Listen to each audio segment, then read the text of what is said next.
Hello and welcome to another video from Carolina's Cottage. This is Johnny and today I'm going to show you a couple of creations that I came up with this week that totally transform ordinary items into really cute shabby chic creations. I'm starting with just an old piece of scrap plywood, and this was really in bad shape. I sanded the edges of it and there were still some splits and places where the layers of plywood had come off. And this is actually the best side of it, if you can believe it. But I'm just filling this in with some air dry clay, and I'm going to press it into those gaps and then make sure that it's as even as I can get it. And I will paint it with chalk paint, but then I'll come back a little bit later and sand that to smooth it a little bit. Next, I'm going to make a mold, and I'm going to use an Iron Orchid Designs mold to create trim for this piece of plywood. And I will link the name of the mold and where you can purchase this down in the description below. Putting cornstarch in the mold helps the air dry clay release from the mold. And you've probably seen hundreds of these videos showing how to make molds using air dry clay. I like to use this old knife and slice the piece of clay to fit the thickness of the piece I want, and then press it in the mold. And I would encourage you to use gloves for this because the clay does stick to your fingers. And then as you put the glue on the back of the piece, that tends to get a little messy as well. So I just find that the gloves really are a big help with this.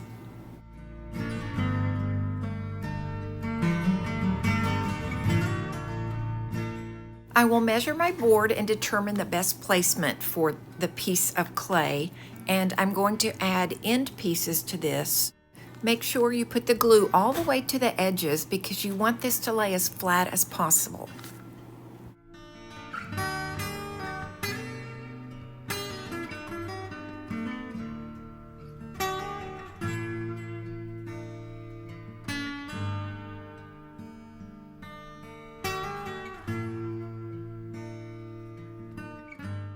Press gently on the clay on all the edges and the center. Again, you want to make sure that this lays flat as it dries. You will probably get a little lifting as this shrinks and you'll get a little cracking, but I'm going to show you how to remedy that.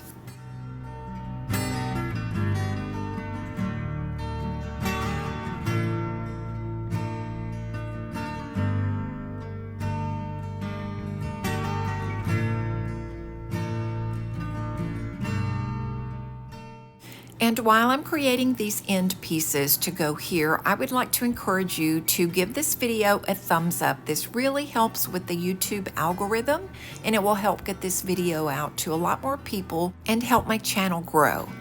And while I'm on this subject, I want to give another shout out to Myra and all of her subscribers over at Farm Fresh Designs 59. I'm still getting visits from those of you who follow Myra. So thank you all so much for coming over and for commenting and watching my videos.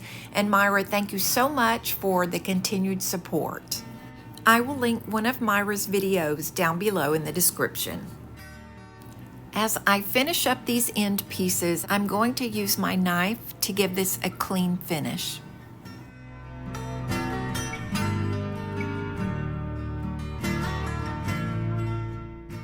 Next, I will add chalk paint to give this contrasting colors above and below, and then add designs. The paint I'm using today is from Paint Couture. This color is called Cozy Beige, and it has a built-in primer and a top coat. I will link information about Paint Couture in the description below, including an affiliate link where you can get 10% off for using my affiliate link to order this paint. For painting the upper section on this piece, I'm going to use Farmhouse Linen, and this is again a Paint Couture color, and I really like the consistency of this paint. It covers well. It's not as thick as some of the chalk paints I've used in the past, so it really does leave very few brush marks. I'm also going to use this chalk style paint to paint the mold that I just applied. It is best to go ahead and paint this clay while it is still moist because this prevents cracking and shrinkage and helps the piece adhere. Just use a gentle pressure since this clay is still pretty soft. I'm painting beyond the edges of the clay trim to make sure that I cover all the edges, and then I'll come back and do a little trim work to clean it up.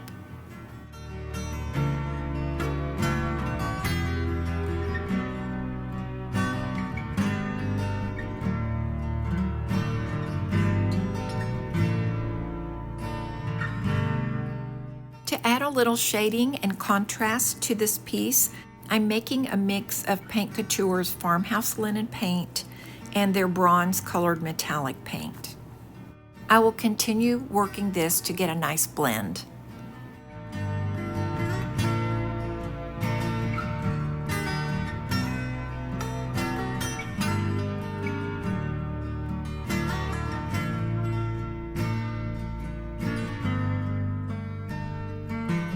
I'll use the same technique on the bottom, and that will be a blend of Cozy Beige and the bronze metallic paint.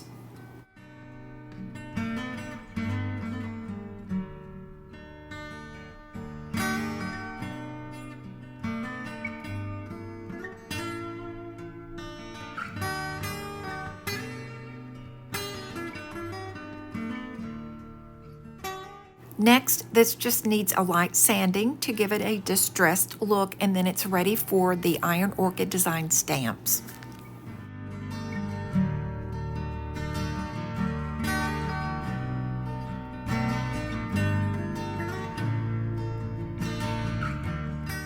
This stamp is from the 2024 spring collection called Veranda.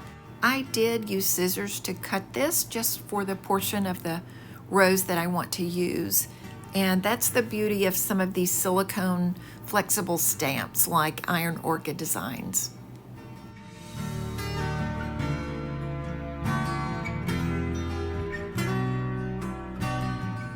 It's also really easy to mix and match with these, and so here for the smaller roses, I'm using a few stamps from another set that I will link in the description below. I'm not quite sure how to pronounce it. I'm also going to add a small wooden scripture stamp to this. I usually find these in Hobby Lobby or on Amazon, and if I can find a link to this on Amazon, I will include that in the description below.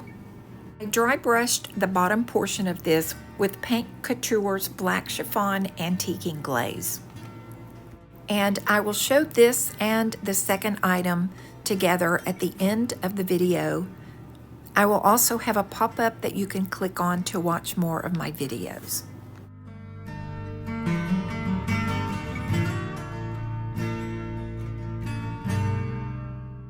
This next piece has been sitting in my storage for a while. It's a cute little piece that I bought from a friend a couple years ago. It's been pretty banged up and it looks like it's fairly old. It also looks handmade, and I'm going to give it a shabby chic look using some of the Paint Couture paints and some decoupage.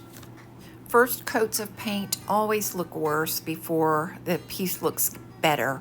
But I'm giving this a couple of coats of Paint Couture's Farmhouse Linen.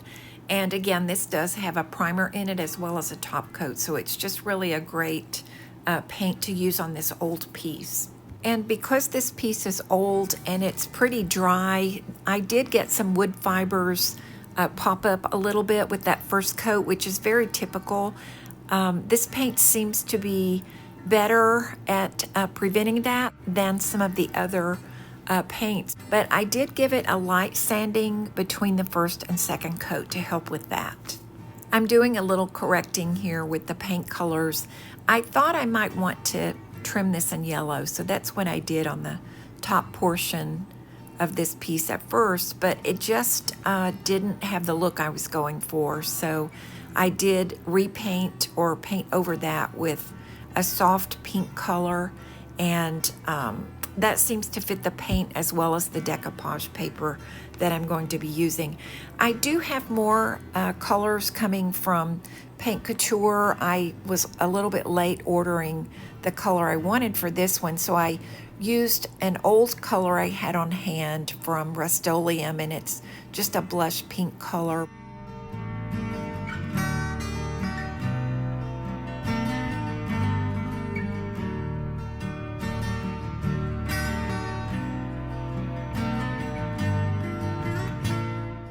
And now to tackle the inside, I'm going to put a second coat of paint on this, and then I will decoupage it and use a little wash of paint to give this a little bit of antiquing. For those of you who can relate, I have a TV in my workshop, and it's what's playing in the background is old versions of Murder, She Wrote. I don't know if any of you remember that or even ever watched it, but I found it a couple months ago, and I've been addicted and kind of been binge watching it as I paint. That really makes me feel old when I realize that some of those episodes are 30 years old or more, but it's been fun to see some of the old episodes that I used to watch and some of the actors from back in the day. And back to the project at hand here, I'm giving this a light sanding to distress the edges before I put the decoupage pieces on. The decoupage paper that I'm using is a Shabby Chic pattern that I found on Paint Couture's website. It is called Disappearing Flowers, and I can link the product information in the description below. This is also something you could get a 10% discount on by using my affiliate link below. This is rice paper, and it is so much easier to use than using a napkin to decoupage. And I'm using a random placement of these flowers for the background in this little cabinet, but I'm also giving consideration to where I might put display pieces in here so that I'm not completely covering the decoupage that's in the background.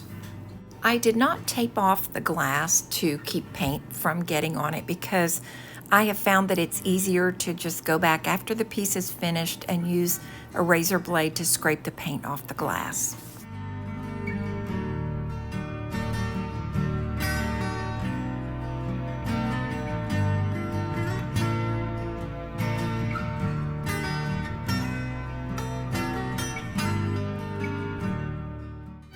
I'll also go back and place some smaller pieces randomly to kind of complete some of these designs and to wrap a few things around the edges of the shelves to soften the effect.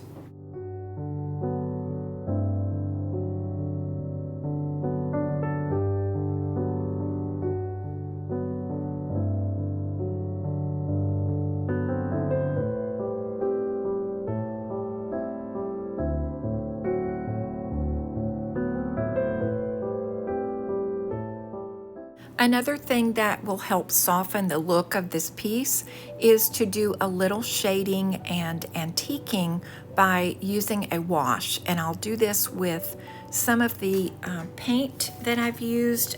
This shade is going to be Cozy Beige from Paint Couture, and it's going to be about a 50-50 mix of paint and water. I will paint this very thin, watery mix in the areas that I want to give the shading to, and then I'll come back with either a paper towel or a dry cloth, or in some cases I'm using a wet wipe if it started drying a little too quickly, or I wanted to take a little bit more of the wash off. The pink looks a little dull in this particular frame, but I think it's just the lighting here.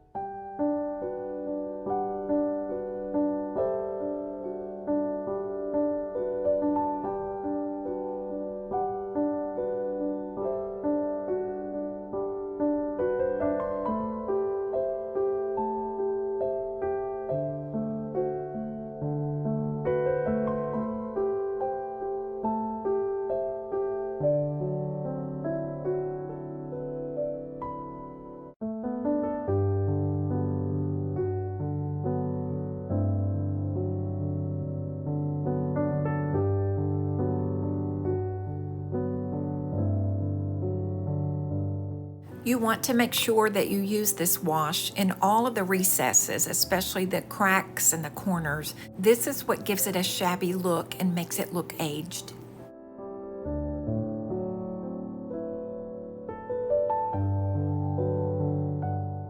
Here's how it looked before we used the Farmhouse Linen paint, the cozy beige accents, the blush pink trim, and the decoupage. And here's the shabby look when we're done.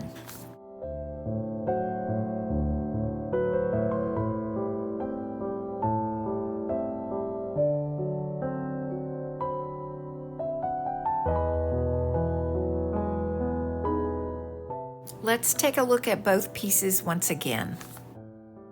Remember, this piece started out as just a plain piece of plywood.